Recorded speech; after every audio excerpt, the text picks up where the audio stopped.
Is it working now? Awesome. It's working.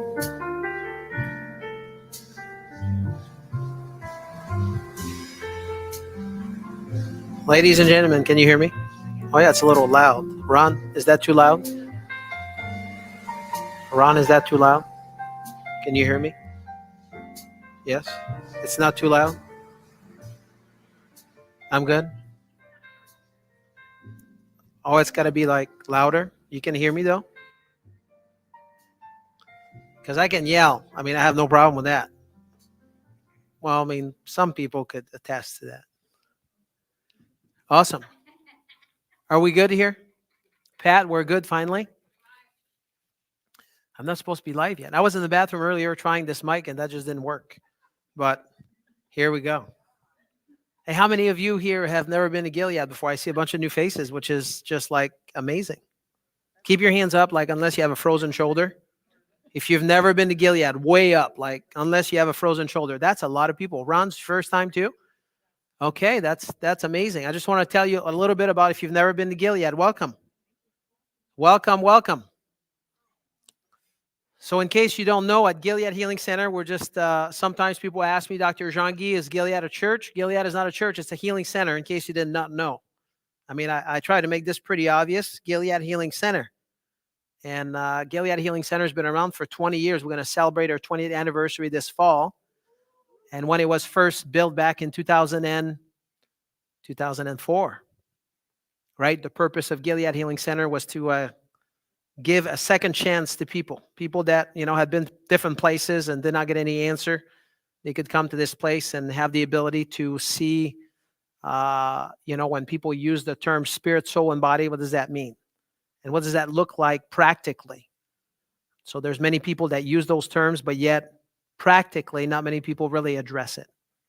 So here in this place, under this roof, right, for the past 20 years, that's truly what's happening. To help people with their spirit, soul, and body healing and having a healing journey into those areas. So here you have it. Welcome. I've been the clinic director now since June of 2017, and it's been just an amazing ride. And we, right out of the gate in June of 2017, we started to do this thing here called the Dinner with the Doc. This is called the Dinner with the Doc. I'm the doctor, and you're having dinner. Hopefully you're hungry, but we're only going to feed you at the end. You got to pay attention first. Okay.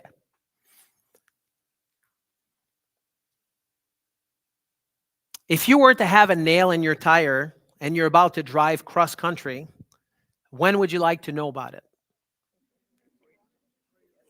That's the obvious. It's like right now. I'd like to know right now. If somebody or a company was to be drawing money out of your bank account, unbeknown to you on a weekly basis or monthly basis, when would you like to know? Right? Some of you are like, yesterday, as soon as possible. And I agree with you. But my last question to you is, if something or someone was to be taking a little bit out of your health,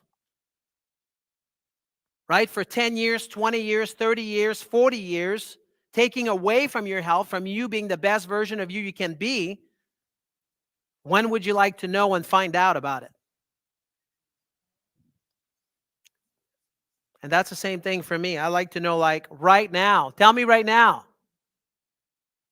So here what's going to happen is in the next, like, before I feed you, which is probably the most important part, but I want to share with you a few things, right? In the next 30 minutes or so, I want you will discover the most effective, the most natural, the most powerful way to be healthy and to stay healthy while minimizing the deadly effect of chronic illnesses like heart disease or cancer or diabetes. And then to also give you the opportunity to do something about it, which is probably the most important part. How many of you here tonight have ever read a great book with great information? You intended to do something with what was in the book, but yet you haven't done that yet. How many of you? By a show of hands. Well, very good. I'm not the only one. Thank you. Thank you for being honest. Those of you that didn't raise your hand, probably happened to you. We just forgot. That's okay. Some of you here tonight, maybe you've been here before, maybe you've heard me, or maybe you're like, I heard that before, and I want you to be asking yourself, I want you to say, hey, whatever I'm hearing right now, how am I applying this into my life as it relates to my health? Would that be fair? I've been training my entire life. I'm going to be 52 years old in just a month from now or so, 2 months. And usually when you go to the gym, there's two kinds of people that shows up there. The first kind is they usually go, I like to call it the corporate wellness membership. You go into the locker room, you read the paper, then you go into the steam room, maybe in the sauna for a minute, then you take a shower and you go to work. Right? It's called the corporate wellness membership. And then the other group, they actually put their shorts on, then they're going to go work out. They're going to do that for the next 90 days. Who do you think is going to get the greatest physical transformation in the next 90 days, A or B? Are we like in agreement here tonight that you guys are going to be all the B people? Because we are going not just for information, but we're going for transformation. Is that fair? Is that fair? Okay, that sounds good. I grew up into a family of farmers. Both of my parents were farmers. I was born and raised in Montreal, Canada, which is about 630 miles east from here. My mom's parents were farmers. My father's parents were farmers. His brothers were farmers. And they all had hundreds of acres of farmland growing vegetables. When my mother married my father, she was 17 years old at the time. And when she married my dad, he was 22 years old. And when they married my mom, unbeknown to her, she did not know that my father had a problem with his blood sugar. So shortly after they married, my mom found my dad on the ground. She thought he was dead. She rushed him to the hospital. And by the time they got to the hospital, my father was in a deep coma. And she did not know if he would make it out of there. But 48 hours later, by God's grace, my father came out of the hospital. And they told him that he was a diabetic, and for the rest of his life, he's going to have to give himself a shot of insulin every morning. So at the age of 22 years old, my father started to do that every morning, shot of insulin. When his blood sugar started dropping down in the afternoon, he would start eating cake, cookies, candies, and ice cream just so he wouldn't pass out. My dad was also a smoker. He smoked 4 packs a day. And if you've never smoked and you don't know what that means, basically, to wake up in the morning, he had a cigarette in his mouth. And then he'd be smoking all day until he hit the pillow at night. And he did that every day from age 22 until he was 30 years old. And by the time he was 30 years old, my father was diagnosed with a condition called peripheral neuropathy. And if you don't know what that is, from his knees down, my dad could not feel anything. You could literally take a knife and just jab him in his legs. He did not even know that he was bleeding. In less than 5 years, my dad was 3/4 blind. And the reason why I remember this clearly is because in Montreal, the sun comes up in the summer at 4:30 a.m. in the morning, which is the dream of every farmer. And he would come into the bedroom and he would say, son, it's time to get up. And I was a little boy at the time, and I'm like, hey, you know what? It's 4:30, I'm sleeping. And he would be like, listen, you're going to be driving the tractor. I'm going to tell you where to go. And I'm going to stand right next to you because I can't see. And in less than 12 months, at the age of 36, my father was completely blind. And at that moment, what happened is he lost 40 pounds really quickly because he was depressed and he couldn't work anymore. And then he was just pretty much skin and bone. And because his blood sugar was not managed properly, then he ended up being housebound. And what that meant is he was in bed about 20 hours a day. And they would be moving from one side to the other and one side to the other, and he started to develop bed sores. And when it first started, it was about the size of a quarter. And then in less than 6 months, the quarter was about 6 inches around. You could literally see every single layer of the flesh all the way down to the bone. And what happened is at that time, back in the days, the doctor would come in doing house call, and he would walk right up on the main floor, and he would go right into the bedroom. By the time he got into the bedroom, all us 5 kids will gather around the bed. And then they would take the piece of tape off and the gauze. And as the gauze was coming off of his skin, it was all yellow and it was all nasty and infected. And then the doctor would clean that up, would put some new ointment, then another piece of gauze, another piece of tape until the next visit on the following week. And this happened, right? Every single week, this would happen. By the time my father turned to be 40 years old, this was July 12, 1982. At the age of 40, as you can imagine, he was not doing a whole lot. He would come into the living room a couple hours a week, a couple hours a day. Somebody would be spoon feeding him because he couldn't take care of himself. And then he would go right back into bed. And then just a few months later, by the time September rolled around, right, he wasn't doing well one day. He knew it. My mother knew it. And they made an agreement that at that time she didn't know what to do with him, so they just called the ambulance.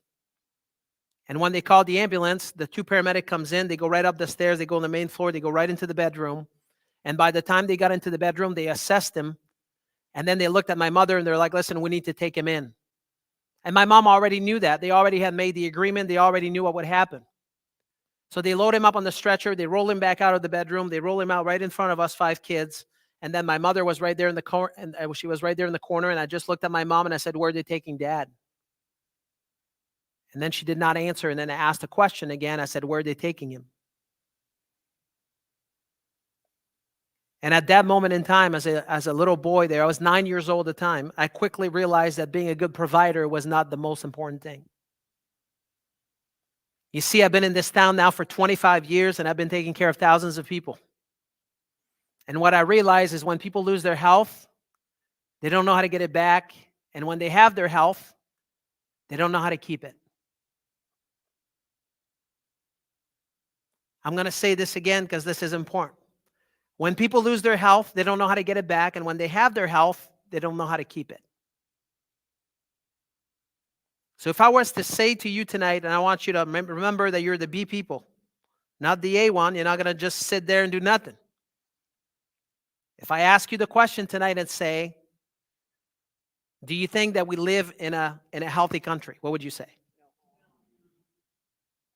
Interesting. Even if people don't know nothing about health, right? They already know that. They're like, no. And why do you think that is? Sure. Sure. The answer is yes and more yes. Right? I always tell people, I'm like, listen, out of 40 industrialized countries, we're ranked number 37. And what that means is we have the best doctor, that we have the best nurse, the best technology, the science, we have everything, but yet our health, right, is poor. 75% of the country as we speak right now is considered to be overweight. Over 35% is considered to be, right, obese. 25% of women after the age of 40 years old going to be taking some kind of antidepressant. There's only one person that makes it to the age of 60 years old without taking a prescription medication. I'm going to say this here one more time. There's only one person that will make it to the age of 60 years old without taking a prescription medication. And my question to you tonight is I want you to listen to me here real closely because this is important. Because this will define, as we go on tonight, every other question that you will have or that I will be asking you. If I say to you, do you think a person is healthier when they take more drugs, or are they healthier when they take less? A or B? Obviously, right? Obviously, the average person by the time they get to the age of 60 years old will take anywhere between 5 to 8 prescription medication. That's the average. Some people, they're not average. They just want to break a record. So when they come in, they give me this page, 8.5 by 11. It's full. That's not average. And it's not uncommon. So the first question was, do you think that we live in a healthy country? The answer is no. You know that. I know that. I can see that. You can see that. The next question is, why do you think that is? That's an important question. Why do you think that is? In my professional opinion, there's 2 main reasons. Number one is people don't want to take responsibility for their health. That's important. When I do ask people, who's responsible for your health, what do most people say? They're like, I do. Once in a while, people are like, well, that's you, Dr. Jean-Guy. I'm like, well, I can help you out, right? But that's not me. Ultimately, each and every one of us, we are responsible for our health. However, in one hand, we're like, hey, I'm responsible for my health. But on the other hand, When I have symptoms, for instance, I have high blood pressure, I go see the doctor. The next thing that's going to happen is we know what's going to happen. 95% of the time, the doctor is going to open up the toolbox and he's going to give you what for your blood pressure? Medicine, right? And if the medicine brings your blood pressure down to 120/80, would declare you what? They say, hey, you know what? You're doing great because those numbers look good. But is the problem still there, though? Thank you. Right? The problem is still there. It's like me telling you tonight that people have headaches because they don't have enough aspirin in their brain. Is that it? Do people have acid reflux because they don't have enough Tums in their belly? Yes or no? Okay, very good. We are in agreement on one more thing. We're just moving along. You guys are doing well. Right? So I want to be taking responsibility for our health. And if we don't do that, if you're expecting the doctor to do it for you, it's not going to work. Does that make sense? Number two is people having the right information. That's really important. I hate to even say the word, but I just, it's so much fun, right? 2020, this thing called COVID. Were people a little confused about the information? I would say lots of confusion, yes. So if you were to have, let's just pretend that if you were to have a brand new map of Michigan, it's brand new, just came out of the printer today, and you're going to New York City and you're trying to find your way around, is it going to work well for you? But the map is brand new though, right? It's the right information from Michigan, but if you're in the middle of New York City, it's not going to help you much, is it? So having the right information is important. Having the right information and asking the right question is everything. Can you say everything? Joy even said it. She's like, Dr. Jean-Guy, everything. You got to have the right information because from this point on, if you don't have the right information, you don't ask the right question, you're never going to be able to get to where you want to be. How many of you here, by a show of hands, the next 12 months, you'd like to be healthier than you are now? How many of you? Right? A few of you, you're just like, I'm just like Superman. I don't need to be healthier. But for some reason, I've never had anybody saying, you know what? I really want to be sicker. People don't say that. They're like, well, of course I want to be healthier. I'm like, okay. But first, you have to know and understand, what does that mean to be healthy, though? Can we agree on that? Is a person healthier when they take more drugs or less drug? Less drug, thank you. So I want to make sure that we're just like building the foundation here together. Usually people will fit in three different paradigms. I want to explain to you this thing. It's called the paradigm of health. A paradigm means that, how do you define health? What does health means to you? And based on how you define health, every decision that you will make from this point on, it will be based on that. I'll give you an example later, and if I forget, you'll remind me, but there's three different paradigms that people operate under, and you will find yourself in one of those three tonight. Paradigm number one. Paradigm number what? Number one. Right, in this lane right here, in the paradigm number one of health, is people have symptoms. When they have symptoms, they go to the doctor and they're expecting the doctor to fix it. And how we're going to fix it is either one or two things, because that's what we do today in medicine. It's either we're going to give you a pill for it. Once we make a diagnosis, right, we have to make a diagnosis. And once we have a diagnosis, then we have a what for it. We have a pill. You're happy, we got a pill for that. You're sad, you got a pill for that. You can't poop, we got a pill for that. You poop too much, we got a pill for that. Right? Your blood pressure is high, we got a pill for that. Your cholesterol is high, we got a pill for that. Understood? If we have a symptom, we can make a diagnosis, we can give you a pill for it. And then the assumption is once we get the symptoms to go away, then we declare you what? You say, you know what, you're doing great. We're managing your disease. We're managing your symptom. But my question to you tonight is, you want somebody that's going to manage your symptoms, somebody that's going to keep you healthy?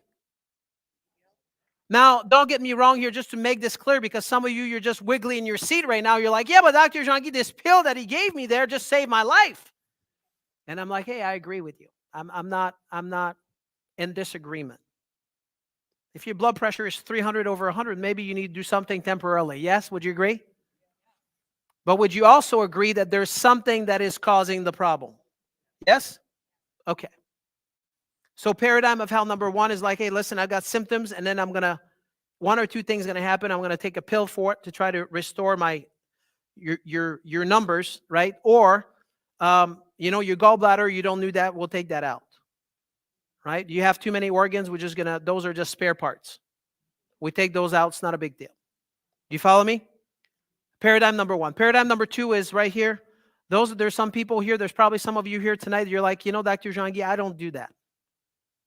What I do is if I don't feel good, I'm going to take something that is natural.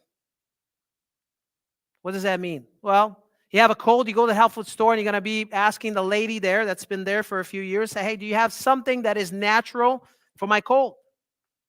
Do you have some kind of herbal, some kind of vitamin, some kind of oil that's going to make me feel better? Or you have like 30 pounds overweight, you lose the weight, you go on vacation, put your Speedo on, you look good, and then when you come back from vacation, you just go back to do what you were doing before. Yes? Or even better, because I'm a chiropractor, I got to give you a chiropractic joke because we crack people up. That's what we do. Yes? In case you did not know. Ha ha. Maybe just a few times in 25 years, people come in and say, Dr. Jean-Guy, you know what? My last chiropractor was just amazing. I'm like, well, why is that? Well, once upon a time, like 25 years ago or 30 years ago, my neck was in real bad shape, and I just went in and you just cracked me this one time, and I've never needed an adjustment since. I know you guys never thought of that, but it only happened a handful of times. So you see what happened is when you're in this field right here. Now listen up, because this is really important. Because people that are here, they believe and they truly think in their heart to heart that they're doing the best thing they can for their health because they don't take drugs. Taking something natural doesn't mean you're healthy. Taking your essential oil or taking your vitamins doesn't mean you're healthy because you have a cold and then you just put it away. Or like losing weight and then just going back doing what you were doing before. It's not going to, right? When you do something like if a person truly wanted to be healthy, right? How long would you brush your teeth for? How long? Forever. Thank you. Right? I want you to think of that for a minute. If I ask any one of you here tonight, innately, even if you know nothing about exercise, how long should you exercise for? Thank you. Should you just get in shape and then you're like, hey, look at my muscle, right? I can go to the gun show now. I mean, can you see that? Right? I mean, I'm ready. I don't need exercise anymore. Do you see how it just like, you're sitting there, you're like, that makes no sense. People don't exercise because they have, here we go, I have big muscles, they look good, and they're just going to quit. Why would you do that? Why would you not want to go to the gun show until you're 100 years old? Right? Would that be different? So you have paradigm of health number one is like you just go see a doctor and, you just let him take charge of your health. He's going to take over to manage your numbers on your physical exam, make a diagnosis, giving you a pill. And then when things break down enough, then we're going to just cut the parts off.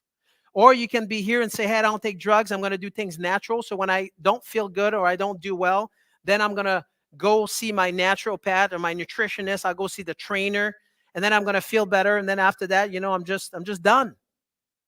Or you can be in this last narrow path right here, which is really what health is. And that part is really important. I'm not going to tell you anything that you don't already know. But knowing it and doing it is different. Remember the A and the B people there at the gym? That's different. When you read the paper for an hour and you just go take a shower and go to work, that's different than going to work out. That's much different.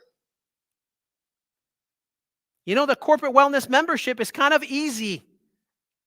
It feels good because you don't have to do a whole lot. But the outcome is the same, though. It's not good.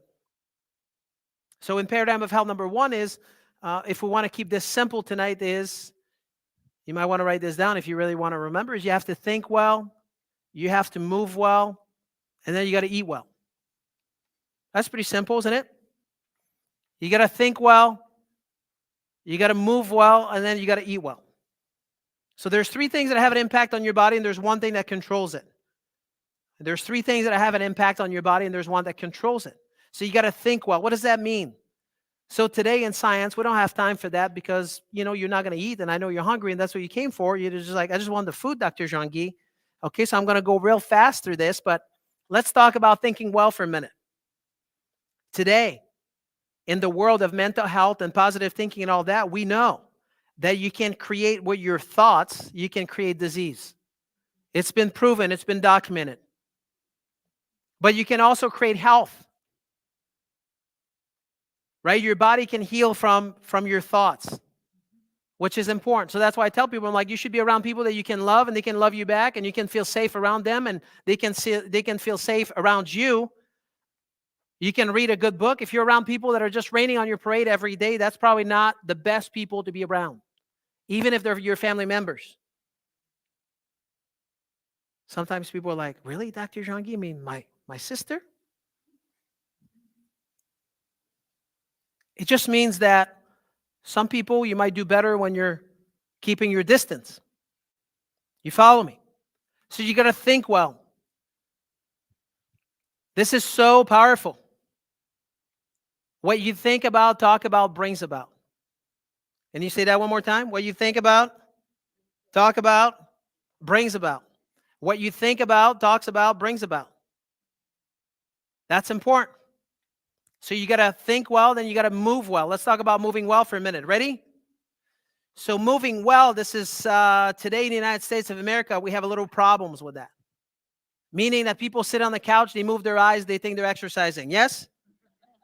People go on this walk for 15 minutes. They're like, Dr. Jean-Guy, I did so good today.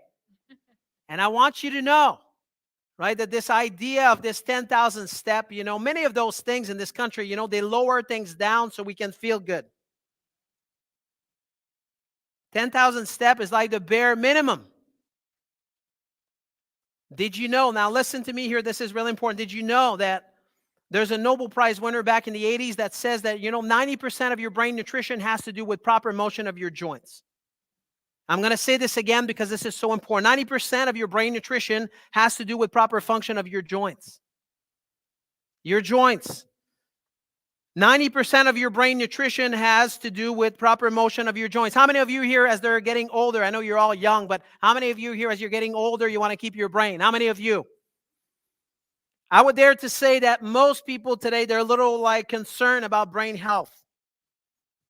Because there's a lot of people around that have neurodegenerative disease, and that's pretty scary, from early dementia to Alzheimer, and just name it. So you want to keep your brain, you have to do what? You have to move well. 90% of your brain nutrition has to do with proper motion of your joints. Motion is lotion. You might want to write this down. Motion is lotion. Motion is lotion. You got to move. That's really important. Likely, whatever you're doing right now, you need to move, you need to do more of it. So you got to think well, you got to move well, and then you got to eat well. So let's talk about that here for a moment. For most people, you spend your life following the SAD diet. The SAD diet stands for the Standard American Diet. You might want to write this down, SAD. Just like Dr. Jean-Guy talked about the SAD diet. What is the SAD diet? It's called the Standard American Diet. The food pyramid. So you should have everything that is like sugar-free, fat-free. You should have a lot of grain, eat a lot of cake, cookies, candies, ice cream, bread, rice, and pasta. But that's okay. You can do that with moderation. That's not a problem. So when you're on the Standard American Diet, then what happened is we have what we have today. What do we have today? Right? 75%, 80% of the country is considered to be overweight. And we have 562,000 people dying from heart disease every year. We have 700,000 people dying from cancer. We have millions of people that are diagnosed with diabetes every year. Right? Just think about that for a minute. Every year. The top causes of people dying in this country, it's not because of accident. It is because of chronic illnesses. So when people eat cake, cookies, candies, ice cream, bread, rice, and pasta, then what happens is your body will break down at the speed of light. Sugar-free, fat-free. Yes? That's what we were told. And that's what most people go for. So I want you to know that this is really, really important. I want you to think here, if we're just, I teach this class, it's called Eating God's Way. And I always like to tell people that I'm like, listen, your body is like a blueprint. Your genes and my genes and all of your genes here today, I want you to just pay attention here because this is important. Because this is like the truth versus lies. Ready? Your genes and my genes are the same. We have the same gene, the same blueprint. What does that mean?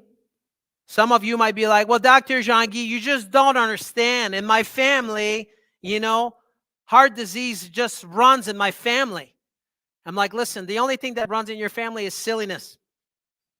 Because if you have one generation after another, they do the exact same thing, the outcome's going to be the same. Heart disease is not a genetic disease. Cancer is not even a genetic disease. Did you know that? Right? People will be like, well, Dr. Jean-Guy, there's a hangover gene. Well, guess what? If you don't drink, you're not going to have a hangover. Did you know that they found like a breast cancer gene? Now, let me just listen to me for a minute. This is important.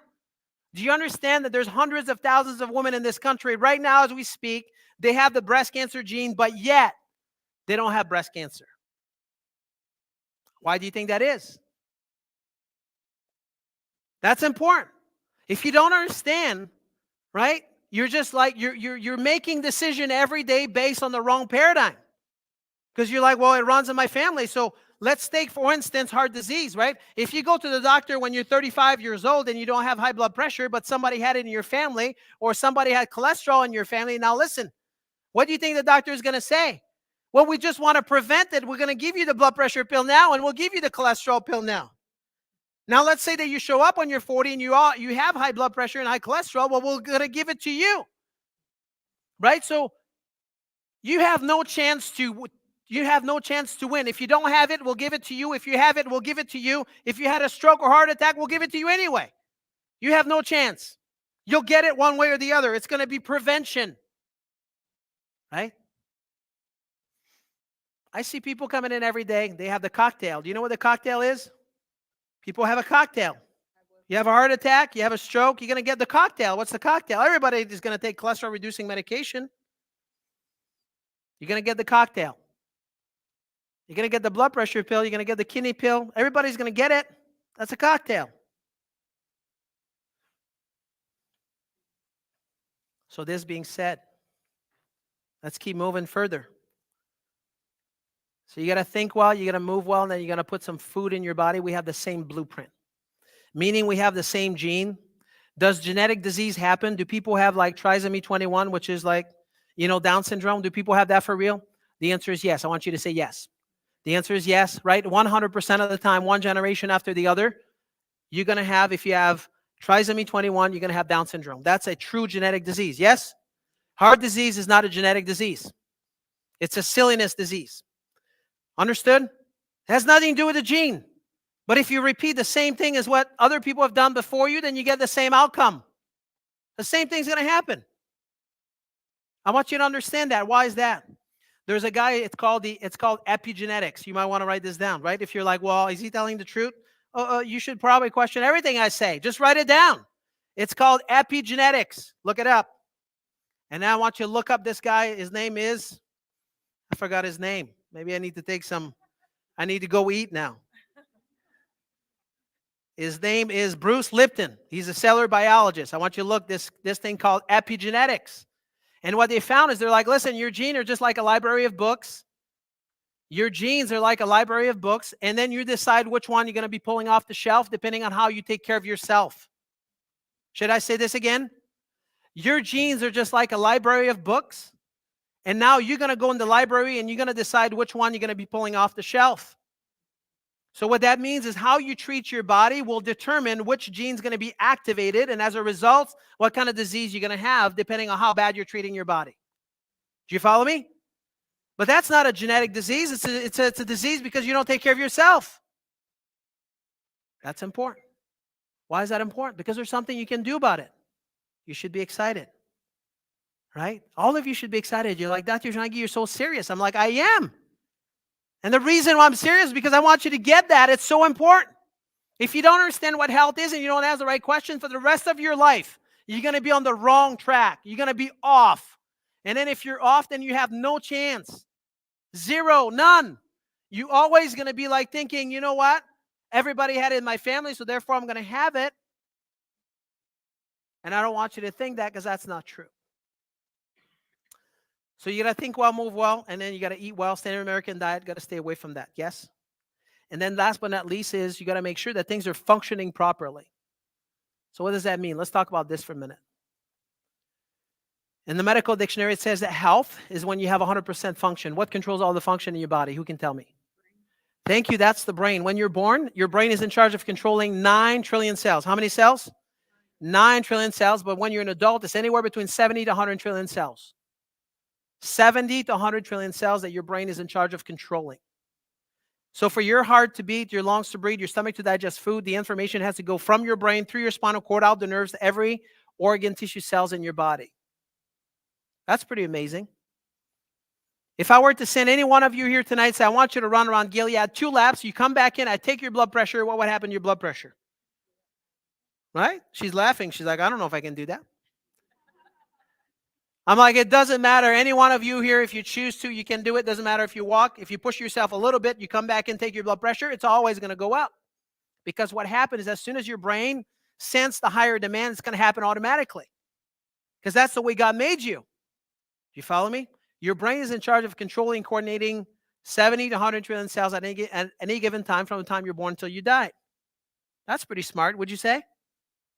Can you say so? It's pretty smart, yes? Now let's talk about symptoms for a minute. You got to go from 100% function all the way down to 60%, 100% to 60% before you start having symptoms and you can feel something. Now, if you're not going to remember that, you should probably write it down, right? You got to go from 100% function all the way down to 60% before you start feeling it. So that means that you need to have at least 40% of sickness, death, or disease in your body before you start, feeling it. So why in the world would anybody just wait until they have symptoms to start doing something about it for their health? Any one of you here want to sign up for that program? Fortunately, there's not many men here in this room tonight, but usually when there's many of them, men are just famous for this. They're like, Dr. Jean-Guy, if it's not broken, let's not fix it. It just doesn't hurt. And I'm like, okay. Is that possible? That something could be not working right even if you don't have any pain or even if you don't feel it. Is that possible? You know that. I know that. Yes? So that's important. If you truly want to be healthy, would you wait until you have symptoms to do something for your health? Yes or no? The answer is no, right? You do something now. You think well, you move well, you eat well, yes? And you want to make sure things are functioning properly. Your brain is in charge of controlling how many cells? 70 to 100 trillion cells. And that's the reason why the area we're going to look at is your spine. Your spine has 2 major functions. Number 1, it keeps you upright. That's your posture. Some of you here tonight, you're like, yeah, Dr. Jean-Guy, look, I look great. Right? You do this for about 10 seconds. You're like, okay, that's enough. Why do you think when God made your body to work, he put some hard bone around your brain and hard bone around your spinal cord? For what?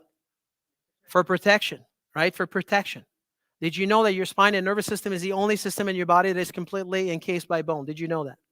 The only system. There is no other system. When God made you, there is no other system in your body that is completely covered by bone and protected by it. And then what happened is when you have damage to your spine and nervous system, damage, what does that mean? Well, you sit at a chair for 8 hours at a time. You do that 5 days a week for the next 30 years. That's called microtrauma. Did you know that you could be in a car accident as low as 8.2 miles per hour, which is considered to be a fender bender, and you can have permanent damage in your spine?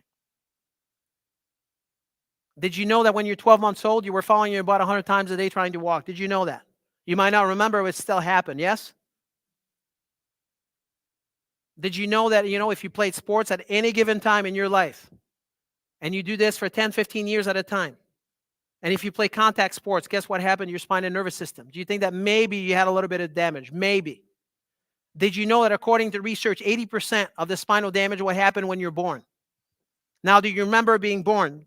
It's probably unlikely, right? You're like, Dr. Jean-Guy, my life was perfect with no trauma. I'm like, you're just lying. Okay? You probably had hundreds of them. But then what happens is when there's trauma, when you have damage to your spine and nervous system and things starts breaking down, things don't function as well. When Victoria came to the office, she was 16 years old. She has headaches, which is not uncommon. We see lots of people with headaches. And she comes in with her parents, and her parents start telling me about her headaches. She didn't talk much. And after we evaluated her, And then we found that she had damage to her spine. The nervous system was right here, right here, right here, right in the upper neck area, that C1 and C2. Can you say C1 and C2? Then can you say atlas and axis? Right? Gary's like, yeah, I can do that. C1 and C2 one more time. Atlas and axis.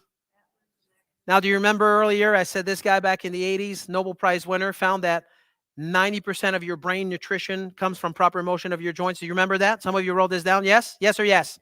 The answer was yes. And then also what happened is, do you know that the area of your body, the joints in your body that has the most information that feeds your brain, do you know which area that is? Of course, some of you might not know, and some of you, this young lady here, Jill, she's just way too smart, right? She just said it. She says it's your head. But the top two bone in your neck, this is the area where you have the most mechanoreceptors per square inch in your body that brings the most information to your brain to make your brain function, which I know tonight you're not going to go to bed and remember any of that, and that's okay. But what I want you to know, that if those two bones don't move properly in the top of your neck, your brain is never going to function at its maximum. So it's called C1 and C2. So then what happened to Victoria is after 4 weeks of care, she's receiving chiropractic care after we found out she had damage to her spine and nervous system where? C1 and C2, her nervous system, right? And we started adjusting her, and after 4 weeks, her mother comes in. She's like, Dr. Jean-Guy, thank you so much. Right? And she was crying at the time. She's got tears, and when people cry and I don't know why they're crying, kind of feel awkward. I think I'm in trouble. And she's like, I want to see you in the back, the room next door. That's not exactly how it happens, but we go to the back room after she said some of those words, and she says, listen, I just want you to know that when we came in with Victoria, I told you about the headaches, but I never told you that she was diagnosed with clinical depression. And every time that she came into the house, right, she would always go into her bedroom. She never talked to us.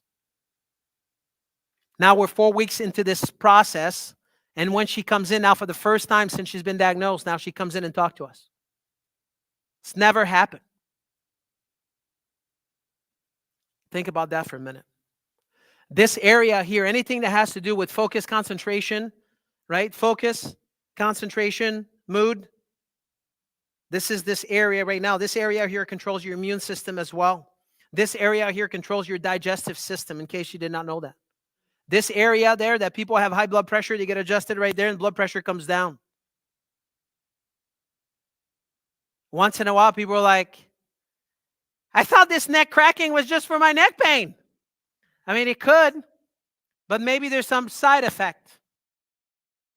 Maybe they're called positive side effect, right? Because those little wires, they don't just go to muscles and ligament and tendon, but they also go to every organ, tissue, cells in your body. Yes? The answer is yes. When Kim came to the office close to 20 years ago now on a Saturday morning, it's 10 o'clock, she says, Dr. Jean-Guy, can you adjust me right here? And I'm like, who's the doctor here? Is that me or you?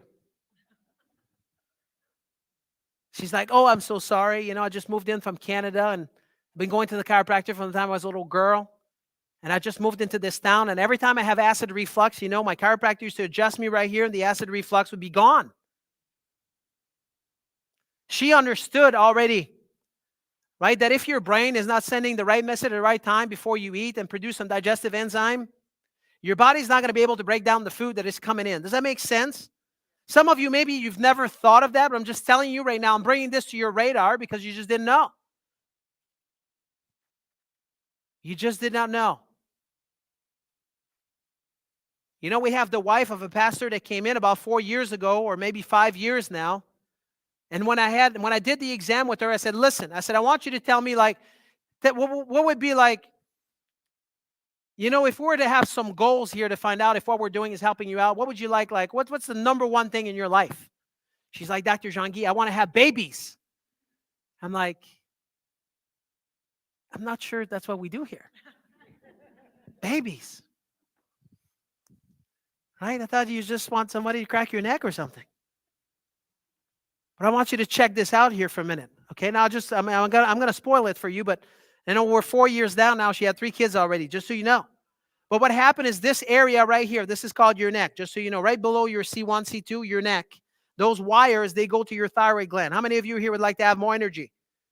Only one person, that's okay. The rest of you, you want more, you're just too tired, lift your hand up. Okay, that's fine. That's cool. You don't have to. I mean, I know it's late. So what happened is when this area here doesn't work properly, those wires that are going to your thyroid gland, they're not going to work right. You see what I'm saying? Now, I did not say to her, you're going to have babies in 5 years from now. I didn't know that.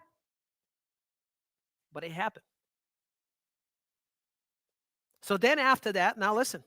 Then after that, you have people that exercise a lot and they just think they exercise a lot. We have a lot of UPS people coming to the office. And those UPS people, they really think they exercise a lot because they lift 500 boxes per day. And they do that all year round. But when you do something over and over again, what does that do to your spine and nervous system? You think it's going to cause a little bit of damage or a lot of damage over time? 10, 20, 30 years. No doubt about it.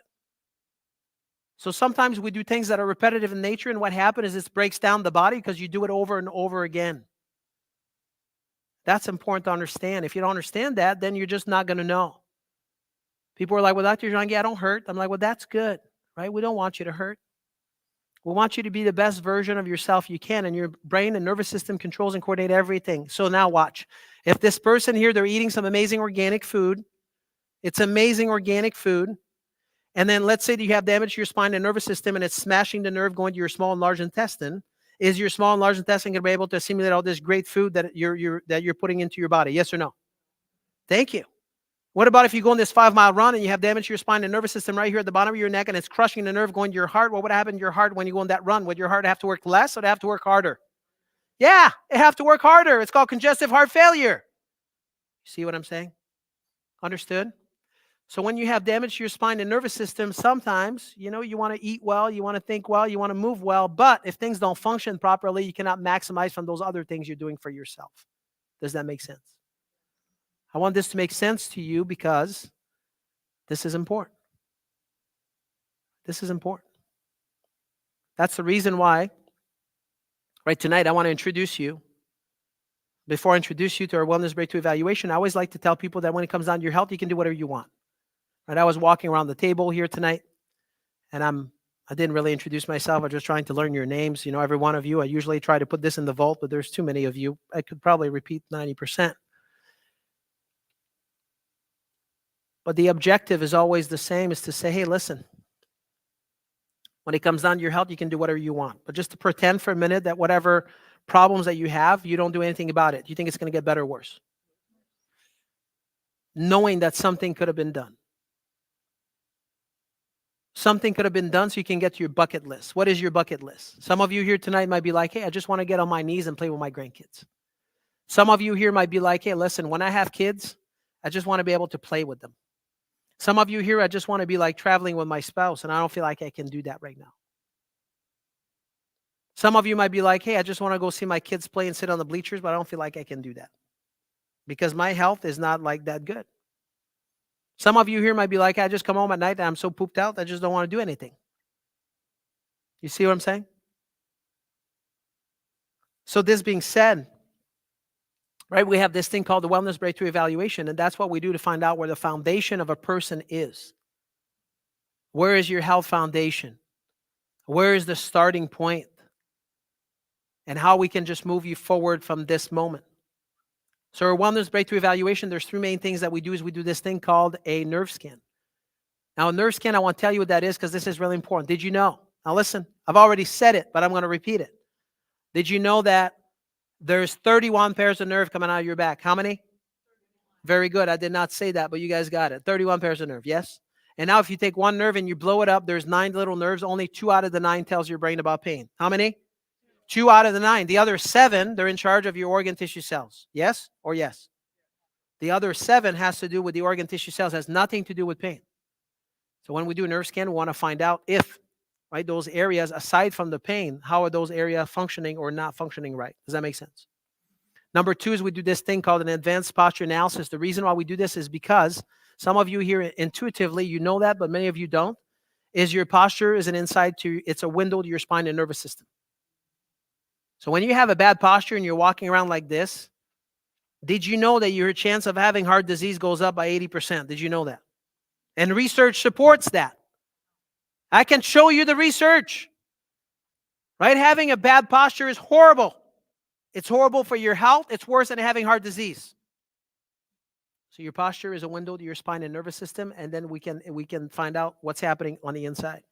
And then last but not least is we do this advanced biomechanical digital x-rays. And the reason why we do that is when we do films of a person's spine, you can find out where there's damage. And you can find out how long it's been there for. Sometimes people say, well, really? You can tell? I'm like, yeah. You can find out how long it's been there for, how much damage you have, and what needs to be done to be corrected if it's still correctable. Do you follow me? Right? Once we do our wellness breakthrough evaluation, then we do this next visit. It's called the report of findings. And when we do the report of findings, we do this thing called I like to call it, it's called the doctor's report. At the doctor's report, I teach people how to read their x-rays. And then the reason why we do this is because we want to give people knowledge, understanding what's going on with them, because when people know more about their problem, they have the tendency to do what? Yeah, they do much better at getting results and getting better. Why would you be in the dark? People come in, they're like, Dr. Jean-Guy, I know I'm messed up, but I don't know I've been seeing 10 doctors and I don't know, they just told me I was messed up. Well, I wasn't there for 10 minutes, but I don't really know what's going on those blood tests. Can you tell me about it? Right? So you want to know. The more you know about you, the better you'll be. Because ultimately, who's responsible for your health? You are, right? You are. That's the reason we want you to know, because this is important. Right? So it's called the doctor's report. So let's pretend for a moment you go to the hospital tonight. You're not going to go, but let's pretend. I'm not speaking that over you. Right? You go to the hospital tonight. They take a full set of x-rays, your entire spine. How much you think they charge you for that? Let's pretend you don't have any insurance, and just before you walk out the door, they're not going to let you out until you pay them. How much you think they charge you for it? Harry says $2,800. Dr. Jean-Guy wants to be an x-ray tech right now, and I want to be paid that. I'm just kidding, right? That's a lot of money. And I tell people all the time, I'm like, listen, if it was warranted, if it was necessary, would that be okay? Likely. So when a person comes to the office, we do a wellness breakthrough evaluation. We charge people $320. We're really in the midst of this big picture of what you're going to get, the information that you're going to get out of it, and the education you'll get out of it. Right? It's really nothing. It's like spitting in a bucket. Think about that.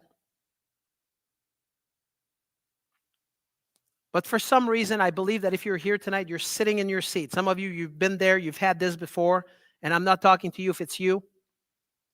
But if you've never had one and you're like, hey, listen, this is time for me to do something for my health. When you sign up for your appointment tonight for the Wellness Breakthrough Evaluation, we're going to charge you $69 to do that. And I want to tell you why, because this is important. That's the most important part.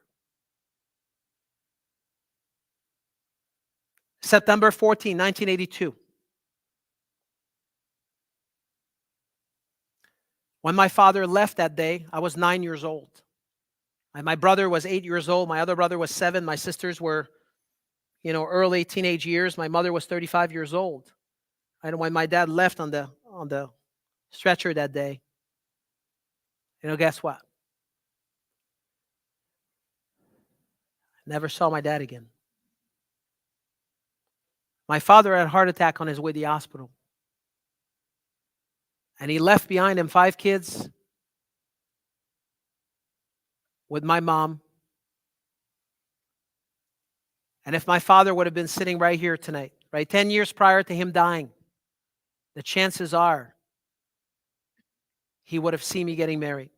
The chances are he would have seen his grandkids playing sports. The chances are, right, that he would have been able to enjoy his life with his wife, which is my mom. But that never happened. That never happened because nobody has ever taken the time, right, to truly tell him really what health was all about. Does that make sense? That's the reason why this health paradigm is so important for each and every one of you. Doesn't matter who you are, doesn't matter which journey you're on. But if you truly want to be healthy, you have to be changing lane if you're not already in that lane. And you need to be asking some better questions, and you need to get better answer for you to continue to move forward.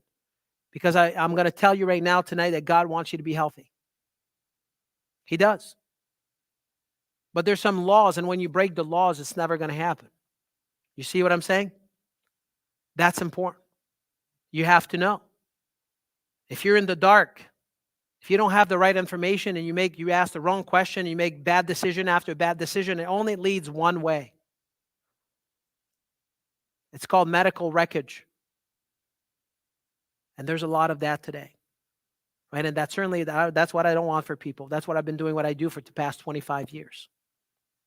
So this being said, just to circle back right here in the middle of the table, when you schedule your appointment tonight, this is how you're going to do it. In 2024, you just scan a QR code. How's that sound? All right, you take your phone. It's right there in the middle of the table. Every one of you here, it's face down, middle table. Grab this here. Show it to me. Every one of you here, grab it. Just don't fight. There's only one person that can grab it. Come on, let's do that quickly. Middle of the table, just grab that. Right where the water is, so just grab that. Wave this. This is like, okay, Dr. Daigneault, got it. Right? When you schedule your appointment, I just want to tell you how it is because people always ask me, they're like, Dr. Daigneault, how do you do that? Well, you're going to scan the QR code. And then after that, you're going to pick the office. We have 2 offices. This is one of them right here, Gilead Healing Center. We also have another office in Frandor. So you pick the office first. Second is you put your information in there, your information, or your family members, because you can sign up for your family members too for the $69 tonight. And then after that, it's going to take you to another, you're going to go to the next step. The next step is you're going to schedule your appointment. And then last, once you schedule your appointment, then you're going to go to the payment portion of it. Understood? It's going to tell you step by step. You don't have to worry about anything. And then Gabrielle is going to come around the table. And if you're like, Dr. Daigneault, I'm clueless about those QR codes. I don't know how to operate that. No problem. We got a solution for you. Understood? Right? $69. This is for it doesn't matter if it's for you, other members of the family. This is for tonight only. Either at this office or the other office. If you have a favorite, right, you can either see Dr. Denise here, also known as my wife. She's the boss, right? This is Dr. Denise. She was walking around and hopefully schmoozing some of you. Hopefully not, I want you to come see me. I'm just kidding. It doesn't matter. Right? It doesn't matter. I married into a family of 32 chiropractors. There's only one lost sheep in the family. She's a surgeon. We don't talk to her. I'm just kidding. We do. And that is a true story. Okay? No questions about this? Food is coming. Yes, Jill, go ahead. Oh, yes. Yeah, no problem. Yes. If you have questions, right, after you get your food, I'm gonna be here for a few minutes and I'll be answering your question. There's a few things that I don't really want you to ask me, and I'm gonna tell you why, just so you understand. I'm not an expert. If, like some of you are concerned, you want to ask me about insurance, just so I covered that right now. Most, we accept all insurance that has coverage for what we do. Sometimes today in healthcare or sick care, they don't always cover everything that we do, just so you know. But you'll be told ahead of time. Okay, is that fair? Right? This initial investment here, $69, you'll have everything done up to the report. Won't cost you one more penny. Understood? That's number one. Number two, do not ask me questions that are personal to you. Number one is the reason why I don't want to have something personal to you is I don't want to be violating HIPAA laws, number one. If it's something general about health, I'm going to answer any question that you have. But if it's specific to you, this discussion should be me and you or, one of the other doctors. Does that sound fair? Right? And sometimes, too, when people go deep into a rabbit hole of it's something very specific for them, it's got to be like I say to people, well, it depends, and people don't like it. They're like, well, you just don't want to answer my question. I'm like, I do. But if I don't have the whole movie, I cannot tell you. I need the whole movie. Does that make sense? Just to be fair, right? So I'm going to give you this. Before I pray for your food, this is my favorite, all-time favorite that's going to drive this point home for you. There was this family of 4, husband and wife and 2 kids. And every time that there's a birthday, every year, they just go to the restaurant and then they have this nice meal. And after the meal, the person who has their birthday, they're going to write down all their wishes, right? So if you're 18 years old, you're going to write down 18 wishes. And at the end of the meal and after they have all this celebration, they just share their wishes, right? They just pull out a piece of paper and they share every one of them. So one year, the husband is turning 49 years old and he's got this piece of paper. It has 49 wishes. By the time they're done celebrating, they're having this nice meal. And then they just eat their dessert.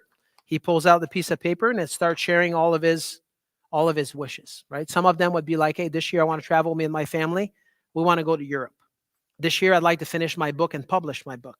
This year, I would like to see my son, my oldest son, getting married. So he's got 49 of those. The following year, unbeknown to him, his wife says, listen, I'm going to make this big. Next year is going to be 50 years old. Right? And they have this ritual that every year, that's what they do. So she started preparing this thing, months ahead. And she invites all of his friends. There are about hundreds of them. And by the time it's his birthday, he knows that they're going to go to the restaurant. He already knows that. And by the time they show up at the restaurant, as soon as they show up, unbeknown to him, right, there's 100 people there in that room, and they're like, ta-da! All of his friends, they're all there. So they have this nice meal just like they've always done it. They just fellowship together. They have dessert together. And by the time it's all said and done, here's what happened. He pulls out of his pocket this little card. It's a 3.5 by 5 cards, right? He pulls it out and he reads right off of the card and he says,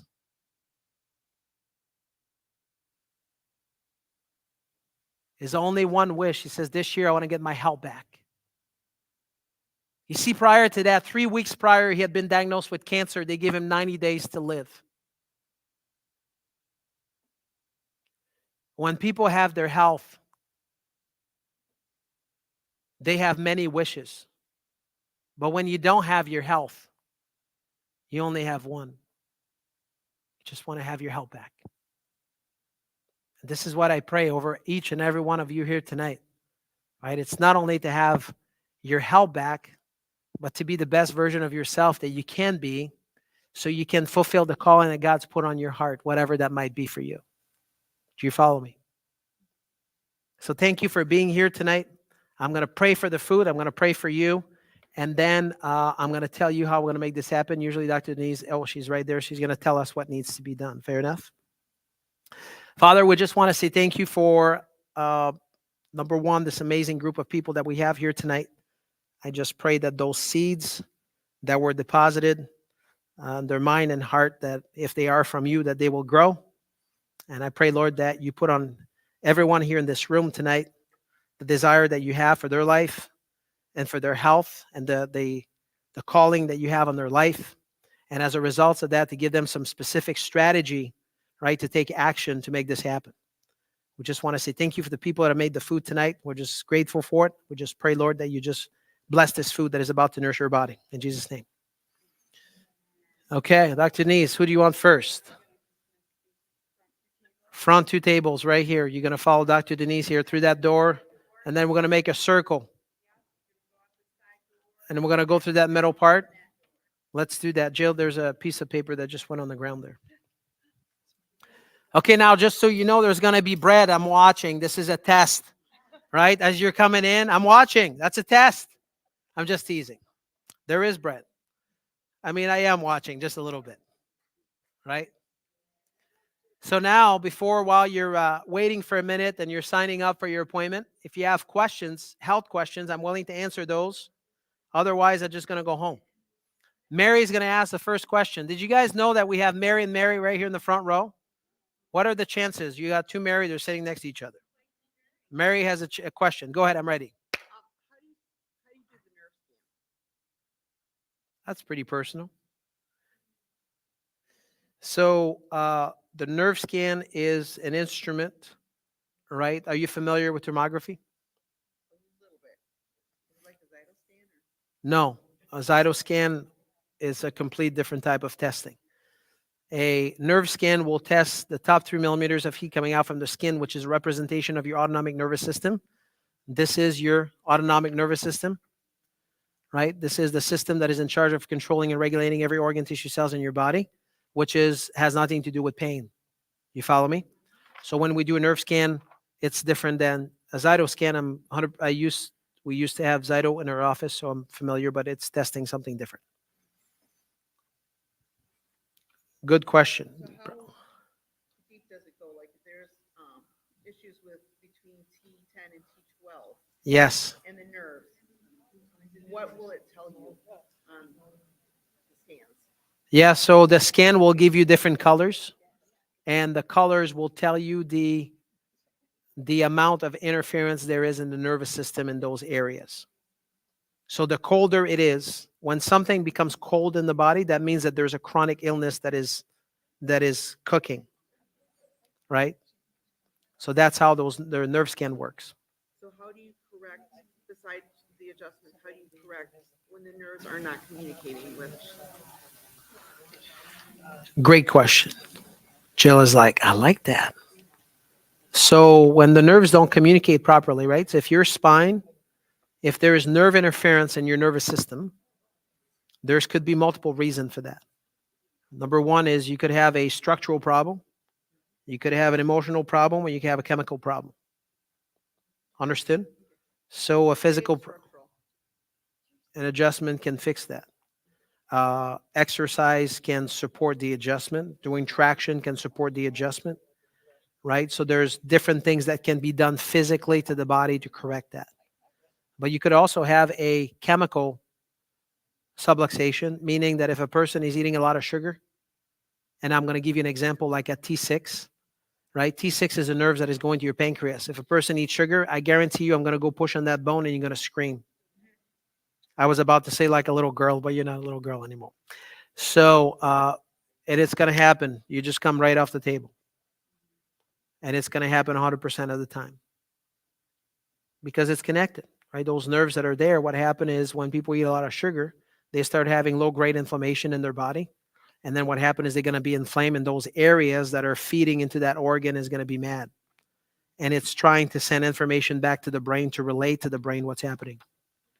You know, I've been doing this for 25 years. Nobody's ever asked you that question. Mary's a smart one.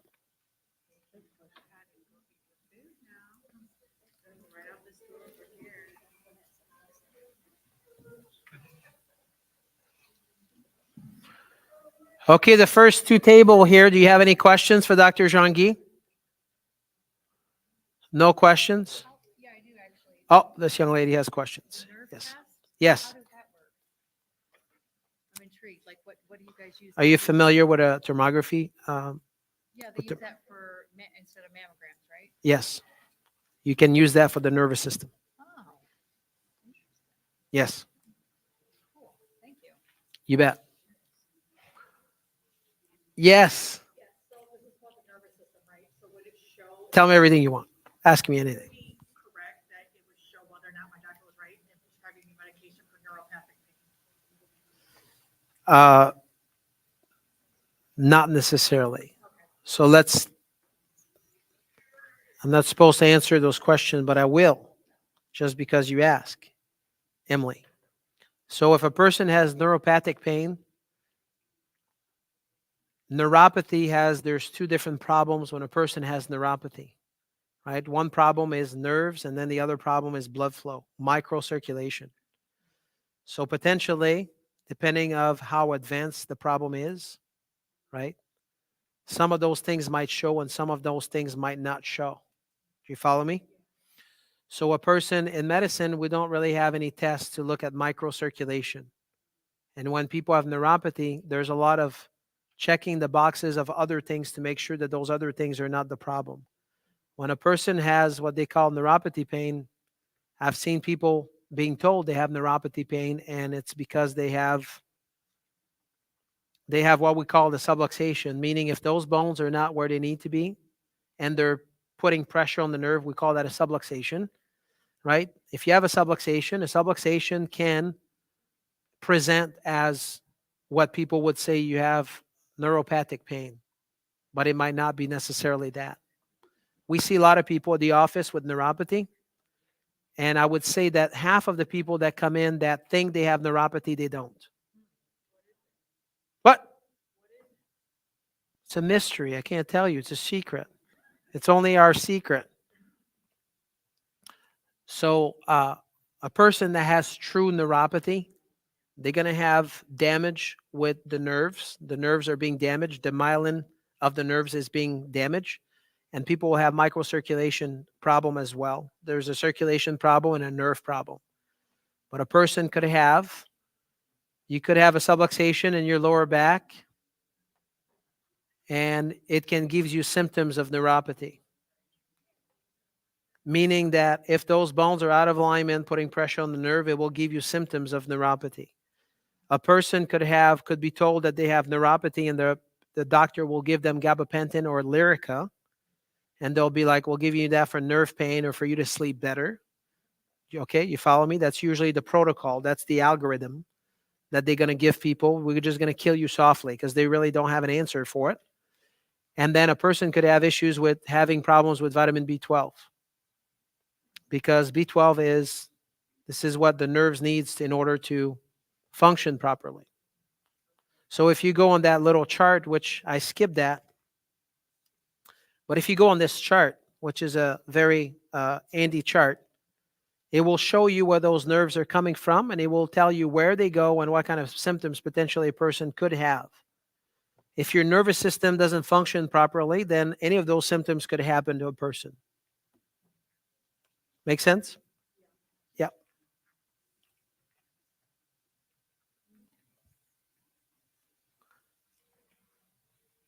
Do you have a questions? I'm ready for you. Go ahead. You were so patient. I'm ready. Oh yeah, herniated disc. Yes, we see a lot of those. The vast majority of them, after we do the evaluation, we can help. A few of them might need to have surgery, but it's rare. But we see a lot of people with a herniated disc. Yeah. Yes. Yes.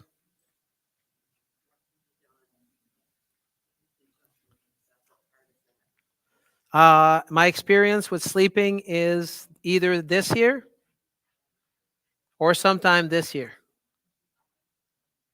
The reason for that is because the top and bottom is in charge of this thing called your parasympathetic nervous system. And your parasympathetic nervous system, it's called your feed or breathe system, meaning it's in charge of your rest and heal system. So if your parasympathetic doesn't function properly, it can affect sleep because there's always tension on the nervous system.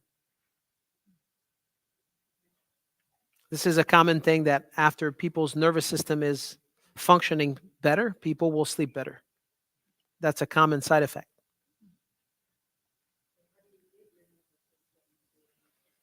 To get your wellness breakthrough evaluation, and then we're going to find out to see if you need to be fine-tuned. Yes? Okay, go ahead, dear. Kathleen, right?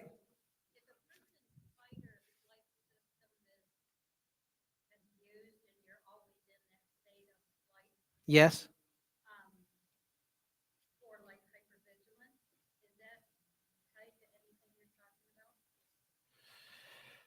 Um, the answer is yes. This area, Kathleen, is in charge of your sympathetic nervous system, which is your fight or flight. So, yes, if a person has spinal damage in some of those areas, this can increase, right? This can have a negative impact on the sympathetic nervous system. And this can go both ways, right? What does that mean? You can give a chiropractic adjustment to a person that has high blood pressure right here and their blood pressure goes down. And the reason for that is because you have an effect on the parasympathetic, which is the counterpart of your sympathetic. Yes? Your fight or flight is your sympathetic, and then your parasympathetic, they balance each other out.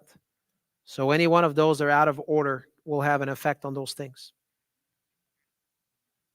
On the topic of sleep, Yes, Jill? you probably get real specific about pillow use for heads and Yes. Jill's question is, what kind of pillow should you have? You should have a pillow that you have good posture on. So if you're sleeping on your back, your head needs to be on top of your shoulders. Not like that. Like that. If you sleep on your side, your head should be straight. You shouldn't be like this or like that. Most pillows, even the contour pillow, they're crap. I'm sorry, I just burst your bubble. You're like, I just spent $150 on that pillow. The reason why they're crap is because they're just too big for most people. And then by the time you lay on them, your head's like that. So that's counterproductive, makes you worse. If you want to have your head needs to be on top of your shoulders. Yes? Okay. Yes, I'm ready.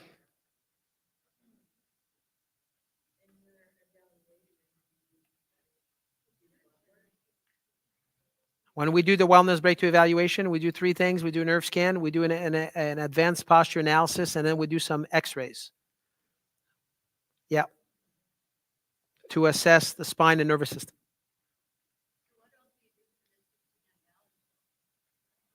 So we're going to be taking a full set of x-rays of your spine. We're going to do an advanced postural analysis, and then we're going to do a nerve scan. And then there's other neurological stuff that we do chiropractically as well.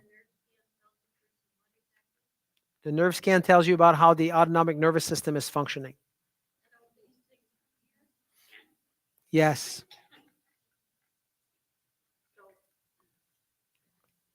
I'm ready. Gloria, go for it. I'm sorry, I didn't want to scare you. Okay. Does this address arthritis? I think you said something about arthritis. Yes. Okay. People don't really have arthritis, but that's a different subject. But your doctor told you about that. You have arthritis. Of course, everybody has arthritis. You're 25 years old and you have arthritis. If you're hurting, you have arthritis. Everybody does. Okay. Is it Emily? I don't see the name. Oh. Amy? Angela. Angela. Okay, my eyes were just crossed. Angela, go. I'm ready now when your mouth is empty. Okay, so some of us have really good insurance. Yeah. And we set this up, and the insurance will pay for it. It's not a problem. You know what I'm saying? Well, will Yeah. the insurance pay for it, the major ones like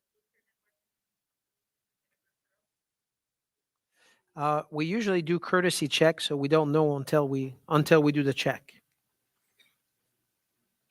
But I can tell you, just a side note about the insurance, and we're not going to go real far on that, right? I just want to give you a side note. Insurance company have a very, very specific guideline for taking care of people. And the guideline is based on medical necessity. And you can go look this up on Dr. Google. It's called section 2251.3 of the Medicare guideline. Not that I know it by heart, but it's called section 2251.3 of the Medicare guideline. And basically it says, I'm going to paraphrase for you. If you do anything to help a person to be healthier, or to manage their chronic condition, or to help them to be in better health, it's not considered to be medically necessary. Okay, so what that means is, in plain English, just so for all of you here to understand, is who's responsible for your health? You are. Do you think your insurance company cares about you? Okay, thank you. Sometimes you think they do, and people will plainly lie to you on the phone, and they've done that many times, and they will continue to do that. And I want you to know that. Right? Most people don't know that. And I'm not saying that whether the insurance company pays for something or not, and that's great if they do. I just want you to know that many times over the past, especially 5 to 7 years, a lot of the rules and regulation have changed. And the reason for that is because, in case you want to know, maybe you don't want to know, but I'm going to tell you anyway. There's more sick people. It's costing them more money. So we're narrowing, making it harder, right, for reimbursement of any sorts, because more people are sick than ever before. And it's not going to change. It's only going to get worse, just so you know. Right? So your best bet is to do what?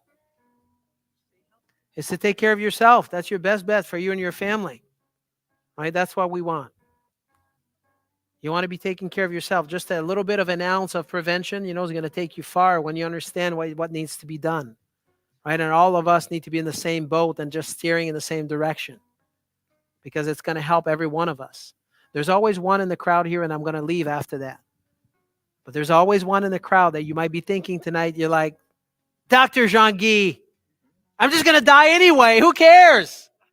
Right? I mean, what's the point? And here's what I want to say to you. It's not a one-liner, but I want to tell you. What I want to say to you is, while you're here, don't you want to be the best version of yourself that you can? What would that be like if you end up at the nursing home, right? The last 10 years of your life at Bircham Hills, and you're in a wheelchair drooling all over yourself and not knowing who's in front of you? Yes, you will die, for sure. But 10 years of being in a wheelchair, drooling all over yourself. Who wants to sign up for that program?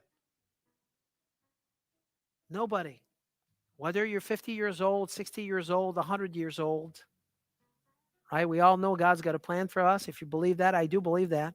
However, while you're here, don't you want to be the best version of yourself you can? Yeah.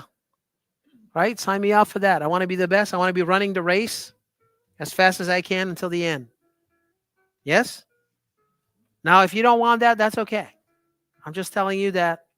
Just think about that for a minute. Right? Dragging yourself around in a wheelchair or with crutches and you can't do anything, can't fulfill your calling. What is that good for? It's not good for anything.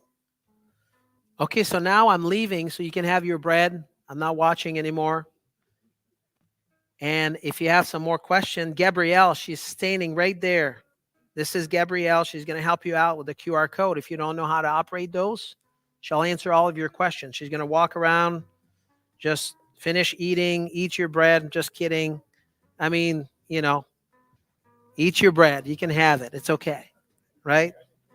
You guys were amazing. Gary, you got a gold star for that. Yeah, here we go. See, Gary's a smart man. Thank you for being here tonight.